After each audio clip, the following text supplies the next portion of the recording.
Hello, welcome to day 30 of the 30 days of grace, ladies and gentlemen.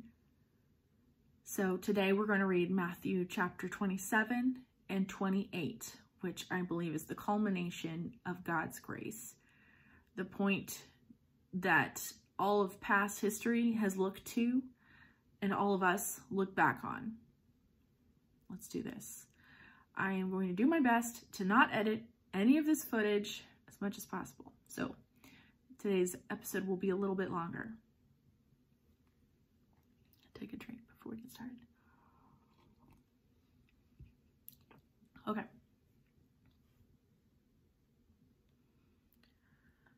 When morning came, all the chief priests and the elders of the people took counsel against Jesus to put him to death. And they bound him and led him away and delivered him over to Pilate the governor.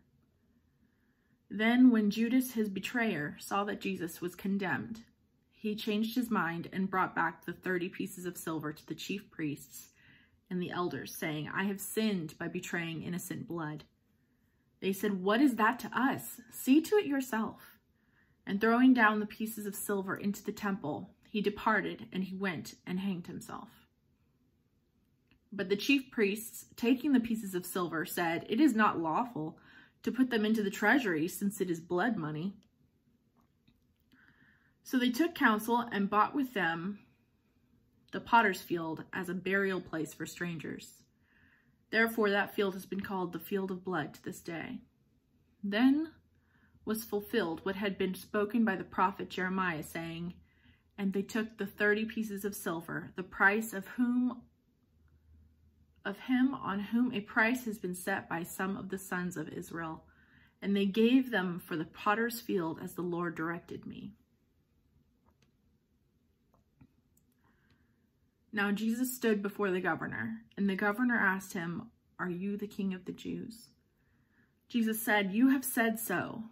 But when he was accused by the chief priests and elders, he gave no answer. Then Pilate said to him, "Do you not hear how many things they testify against you?"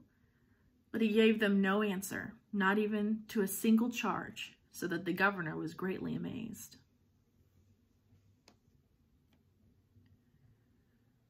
Now at the feast, the governor was accustomed to release for the crowd any one prisoner whom they wanted. And they had then a notorious prisoner called Barabbas. So when they had gathered, Pilate said to them, "Whom do you want me to release for you, Barabbas or Jesus, who is called Christ?" For he knew that it was out of envy that they had delivered him up. Besides, while he was sitting on the judgment seat, his wife sent word to him, "Have nothing to do with that righteous man, for I have suffered much because of him today in a dream." Now the chief priests and the elders persuaded the crowd to ask for Barabbas and destroy Jesus. The governor again said to him, "Which of the two do you want me to release for you?" And they said, "Barabbas." Pilate said to them, "Then what shall I do with Jesus, who is called Christ?" They all said, "Let him be crucified."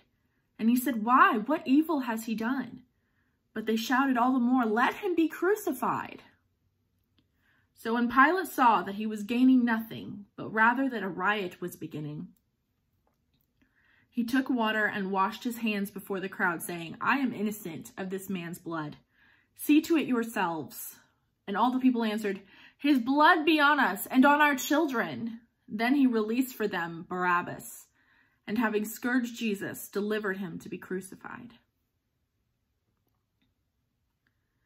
Then the soldiers of the governor took Jesus into the governor's headquarters, and they gathered the whole battalion before him.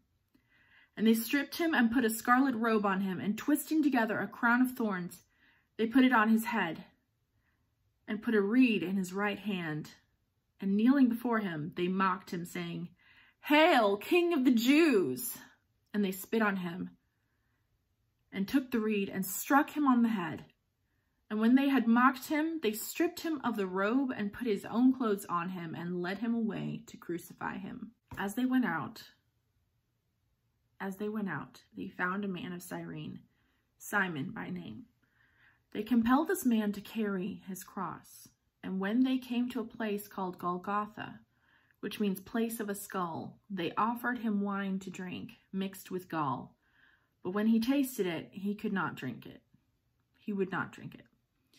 And when they had crucified him, they divided his garments among them by casting lots. Then they sat down and kept watch over him there. And over his head they put the charge against him, which read, "This is Jesus, King of the Jews." Then 2 robbers were crucified with him, one on the right and one on the left. And those who passed by derided him, wagging their heads and saying, "You who would destroy the temple and rebuild it in 3 days, save yourself. If you are the Son of God, come down from the cross." So also the chief priests, with the scribes and elders, mocked him, saying, "He saved others. He cannot save himself. He is the King of Israel. Let him come down now from the cross, and we will believe in him. He trusts in God. Let God deliver him now if he so desires him. If he desires him. For he said, 'I am the Son of God.'" And the robbers who were crucified with him also reviled him in the same way. Now from the 6th hour there was darkness over all the land until the 9th hour. And about the 9th hour Jesus cried out with a loud voice, saying, "Eli, Eli, lema sabachthani?" That is, my God, why have you forsaken me?" And some of the bystanders hearing it said, "This man is calling Elijah." And one of them at once ran and took a sponge, filled it with sour wine, and put it on a reed and gave it to him to drink. But the other said, "Wait, let us see whether Elijah will come and save him." And Jesus cried out again with a loud voice and yielded up his spirit. And behold, the curtain of the temple was torn in two, from top to bottom, and the earth shook, and the rocks were split. The tombs also were opened, and many bodies of the saints who had fallen asleep were raised.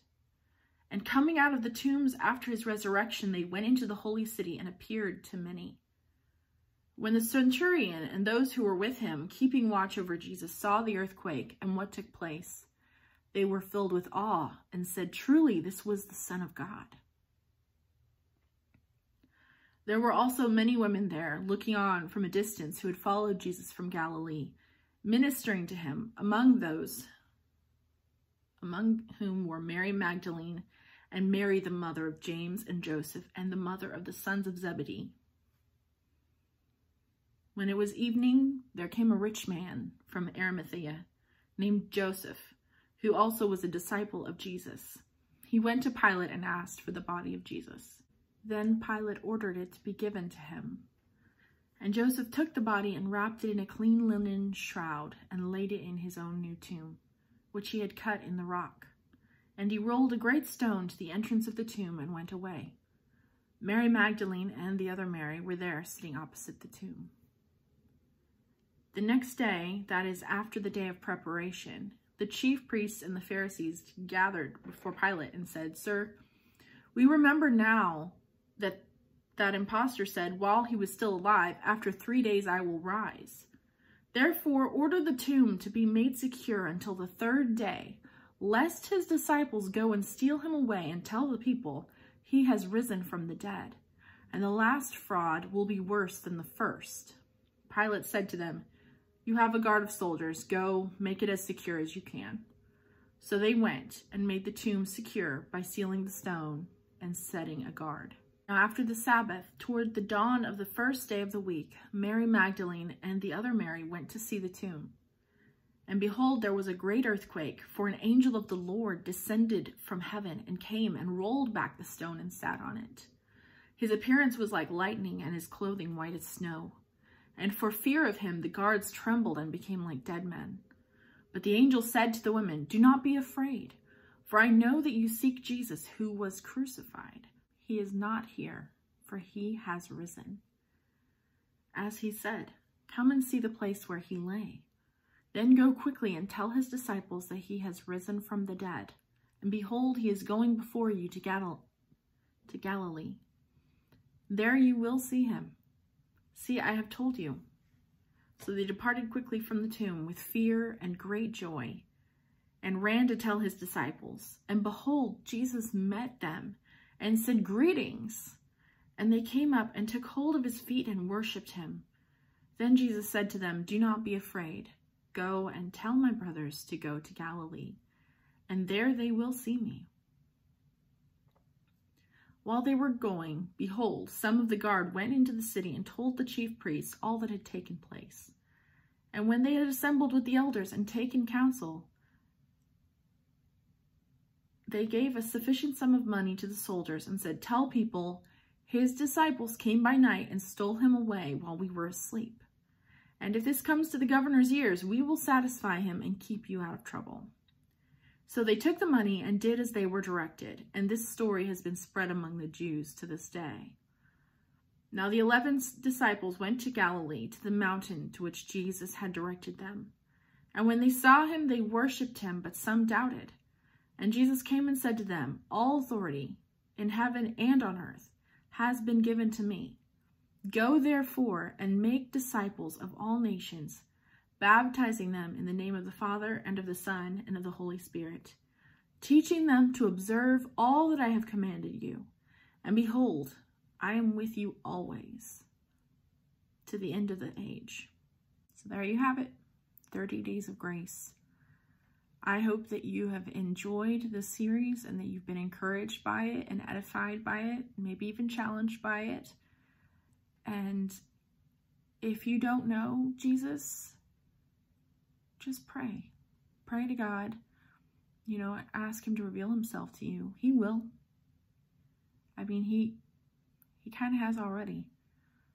But I recommend going to the Word, the Bible, and reading for yourself. Maybe start with the Gospels. And I will update you guys more with more to come for this channel. I have a bullet journal video coming out soon, and I will see you then. So thank you for watching the 30 Days of Grace. Have a good one.